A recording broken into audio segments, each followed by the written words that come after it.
The hottest, most popular watches are up there for a reason, but that doesn't mean you should buy them blindly. Each one has a hidden past that's surprising to say the least. Let's just say history is written by the victors. Or maybe, in the case of the last one, the losers.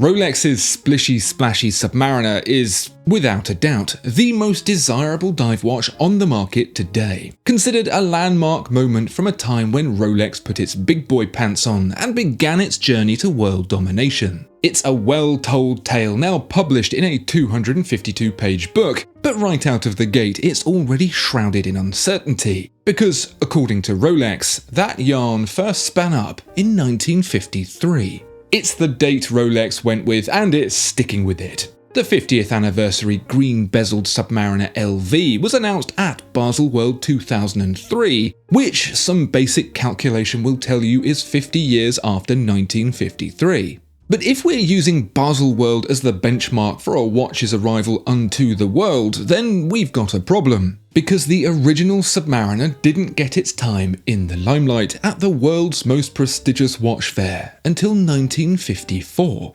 What the absolute flap is going on here then? Why should Rolex go all Billy Clinton on us and tell such a porky pie? Well, it's not like it doesn't have precedent. After Everest was conquered by Edmund Hillary and Tenzing Norgay, Rolex rushed to print a front-page advert boasting its watch as the one worn at the summit, which turned out to be as true as a Temu compass. Rolex also proudly boasted about its invention of the automatic movement, a tale so tall you need oxygen to get over it. Again, an outright fabrication. And this one's probably the most bizarre. Rolex claims to have created the first waterproof wristwatch in 1926, the Oyster, which wasn't only predated by the Tavan submarine of 1915, but also Rolex's own 1922 Hermetique, which, get this, was also sold under the name Submarine. So why 1953? The watch was indeed undergoing testing and development in 1953, as is evidenced in written and photographic documentation. But so was another, the Blancpain 50 Fathoms. Whilst that watch didn't find itself in a Basel World display until 1955, it was reportedly in use by the French Navy from 1953, although proof of that is pretty thin on the ground. Let's see what the new book has to say about it, now available in the fiction section of all good bookstores. So the story goes, the selection of Omega's Speedmaster as NASA's most extreme go-anywhere do-anything watch, to be qualified in 1965 for manned missions to the actual moon, was a hard-won contest between the best that ultimately went on to crown what's since become known as the Moonwatch. It all started on September 21, 1964, when Flight Crew Operations Director Deke Slayton issued an internal memo to get some sweet wristwatch action onto the astronauts, who'd requested a wrist-worn chronograph to do double duty with the often unreliable mission timers. Previous astronauts had picked their own chronographs, and it was up to NASA engineer James Reagan to find the one chrono to rule them all. He wrote to about 10 different manufacturers, albeit with a vaguely worded request that hid the true nature of the watch's use, and only 4 responded, although it doesn't seem like they actually sent them with the expectation of being destroyed, because Reagan is quoted as saying he bought 3 more of each himself. Well, I say 3 more of each. Only 3 of the 4 brands that responded, Rolex, Omega and Longines, actually sent a wristwatch. The good people at Hamilton, who were presumably too busy licking the walls to read the request properly, sent a pocket watch instead. The Longines, an old-school delicate chronograph watch, died a miserable death during that first test, and so that was out. The Rolex you would think would fare better, but for whatever reason, the watch Rolex sent wasn't 1963's Cosmograph, to become known as the Daytona, but an older 6238. That too was like the Longines, an older style, less resistant chronograph, and so it shit the proverbial bed too. And so the triumphant Speedmaster brought home an uncontested, flawless victory for Omega. Well, not really. It may have ultimately passed, but it took a beating along the way, gaining 21 minutes during the decompression test, and losing 15 minutes during the acceleration test. Also, all the luminescent paint fell off. It was the best of an otherwise bad bunch, especially since the Rolex and Longines failed due to humidity ingress and warping components, areas the Cosmograph Daytona would have been far better suited to. Shoulda, coulda, woulda. The last twist in the tale is that Omega states the watch tested by NASA was the crown guardless ST-105003, as worn by Ed White during the first American spacewalk. But every picture of Reagan testing the watch clearly shows the latter professional ST-105012 that would go on to become the Moonwatch. How is this possible if the professional line was released in 1965 and NASA's procurement process began much earlier in 1964? As it turns out, the professional already existed in 1964 as a special edition for a Peruvian car club called the ACP. Moon landing hoax confirmed. Checkmate, Astro Sheeple. It's a beautifully evocative story, the tale of eccentric gazillionaire Alberto Santos Dumont and his desire to race his ridiculously impractical airship around Paris without being encumbered by his pocket watch. Friend and watchmaker Louis Cartier solved his timekeeping conundrum by fastening the watch to Santos Dumont's wrist, and so the Cartier Santos was born. It's considered the first men's wristwatch ever made, and given Santos Dumont's celebrity status, he was a complete dreamboat and totally swoon-worthy, and Cartier's trend-setting excellence, it's entirely believable. Except I haven't seen this much hogwash since James Corden's last bath. How did the watch even end up on the wrist in the first place?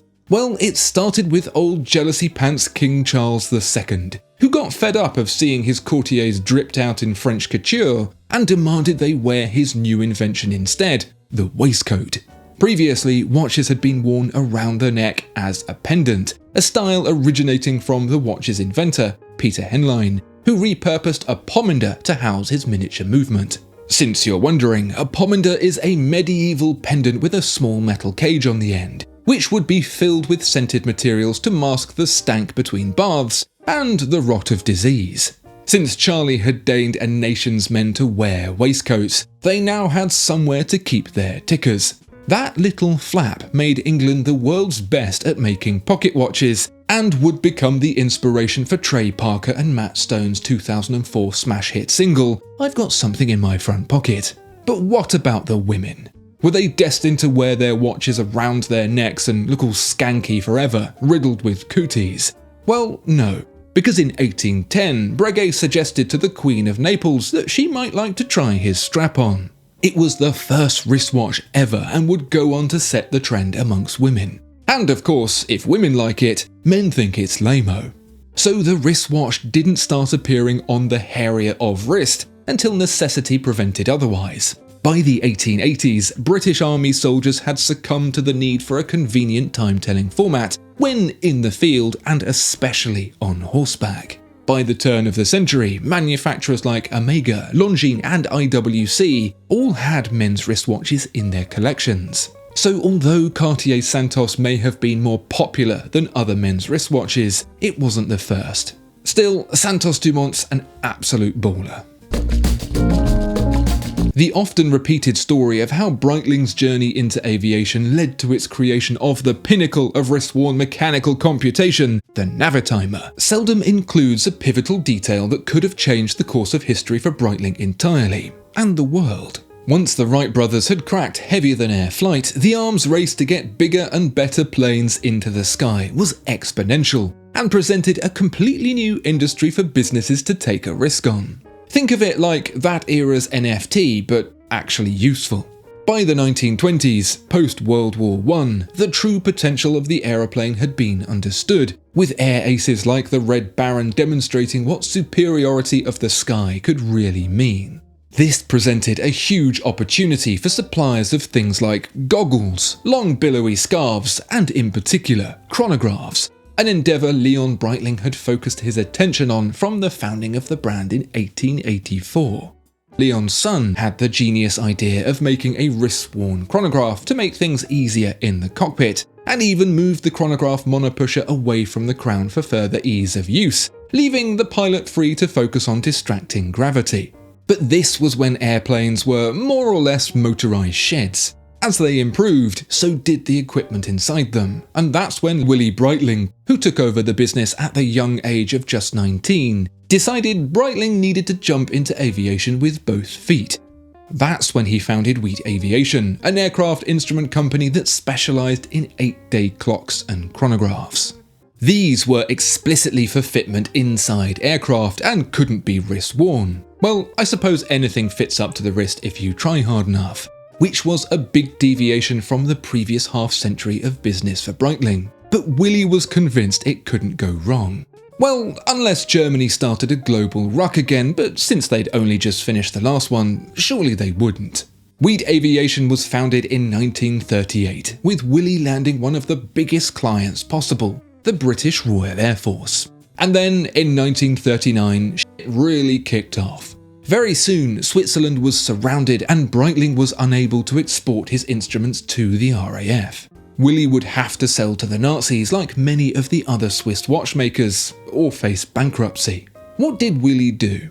He arranged to meet an RAF plane in the dead of night in a remote field just outside of the Breitling factory, where he would offload his instruments for use by the Allies. To avoid rousing suspicion on these after-dark escapades, Willy would then take himself to a bar across town and pick a fight, all so he could be chucked in jail overnight as an alibi of his whereabouts. What an absolute mad lad. You would think then that the Navitimer would have been celebrated by Willy as his crowning achievement, but the reality is his chronograph watches and instruments were of no interest to the general public, the biggest consumer of the Breitling brand. As aviation entered the jet-set era, demand from civilians was in slim, luxurious, time-only watches, for which models like the Transocean was created. The Navitimer was merely a response to the Aircraft Owners and Pilots Association requesting a recalibrated version of the Chronomat calculator watch for aviation, and was never intended to be made for public sale. The first versions of the Navitimer didn't even have the Breitling logo on them anywhere. They had the winged AOPA logo instead. It was only once famous F1 drivers, musicians and even astronauts started wearing the Navitimer that it was branded Breitling. And cheeky Willy Breitling didn't just switch the AOPA wings for his classic Breitling script, he stole those wings and stuck his B in the middle instead. I suppose if the AOPA had a complaint to make, they would have had to file it in writing to Willy's fists. Speaking of the Nazis, we're pretty much all aware of the Luftwaffe Bier pilot's watch, manufactured by Erlangenzone, Wempe, Lucco, Stoer and IWC to a standard design, today known as the Big Pilot. But were watchmakers, especially outside of Germany, also involved in the production of watches for other branches of the German armed forces? Yes. The answer is yes. Unlike Willy Breitling, who was staunchly set against selling anything to aid the German war effort, other manufacturers weren't quite so defiant. But it's not as black and white as to who was and wasn't supporting the Axis end of the football field, as we'll discover with Panerai and the unusual Radiomir. As with Mr. B, as I'm calling Willy Breitling from now on, the Panerai family struck military contract gold mere moments before it all went udders up. Initially established as an importer of Swiss watches, and one of the earliest stockists of a little-known watchmaker called Rolex, the Panerai business found a niche providing high-quality underwater instruments to the Italian Navy. Business only further boomed with Panerai's adoption of a newly invented luminous paint based on the radioactive material radium. Founded in 1914 by Dr. Sabin Arnold von Sochocki and Dr. George S. Willis, the Radium Luminous Material Corporation, to later become the United States Radium Corporation, created a paint that Panerai would go on to hold the 1916 patent for in France as Radiomir. The paint was sold in the US to watchmakers such as Ingersoll as Radiolite, which was also made available in 1916. It all came to a very profitable head in 1935 when the Italian Navy asked Panerai for an underwater timekeeper, made readable with Radiomir paint, and it was as if all the brand's dreams had come true at once. Knowing that Rolex was manufacturing its waterproof Oyster line, Panerai headed straight for the Rolex catalogue to choose the foundation for its underwater instrument, and there it found the reference 2533. At the time, Rolex was throwing enough shit at the wall to see what stuck, offering an array of watches seemingly at random, including one that looks seemingly like an FB Jaune Elegant. Naughty Francois Paul. Included in that collection was a Rolex pocket watch converted to be wrist-worn, a much larger wear that would suit the tricky underwater conditions nicely when fitted with a Panerai Radiomir dial. All Panerai had to do now was watch the money roll in. Except just a few years later, an angry young painter got into a fight with much of the known world, and now they're faced a conundrum. Sell watches to the Italian Navy and Axis power and ultimately aid the German war effort? Once again, the answer was yes. Where things got tricky was with Rolex, whose founder Hans Wilsdorf, a German himself but still a dedicated Anglophile, took a very public and very anti-Germanic stance. Wilsdorf was sending watches for free to Allied prisoners of war and refusing to sell to the Nazis, and that put Panerai in a bit of a bind. Except Panerai still retained a supply of Rolex parts for its watches regardless, even when these watches were destined directly for the German Kampfschwimmers and not just the Italian armed forces. There's some debate as to why this was acceptable to Wilsdorf. Some say his absence from the business for a period following the death of his wife meant he wasn't at the controls when it happened. But the story's not over yet, because there's one more mystery to unravel: the origins of the Panerai California dial. Featured as an update on the mid-40s Radiomir, it split the top and bottom of the dial into Roman and Arabic numerals respectively. It was known as the error-proof dial, unmistakable in difficult conditions like the darkness of the sea. This California design, so called because of its association with a Californian watch dealer obsession with the half-and-half dials, wasn't unique to Panerai, however, and was actually the basis of a Rolex patent from the same era, freely shared with Panerai mid-war. A Rolex advert from the time boasts the error-proof readability of the dial, ironically with an error in the spelling of radium. You'll also notice the introduction of the famous error-proof hour hand, which has since become known as Mercedes and is synonymous with Rolex. It's all a bit more straightforward now Hitler's gone sleepy times, but nevertheless he's left behind a period of history whose effects continue to be far-reaching, even in our little niche of watches. And remember, if you're not sure about the moral implications of buying an ethically ambiguous timepiece, at least you're not invading Poland. See you next time.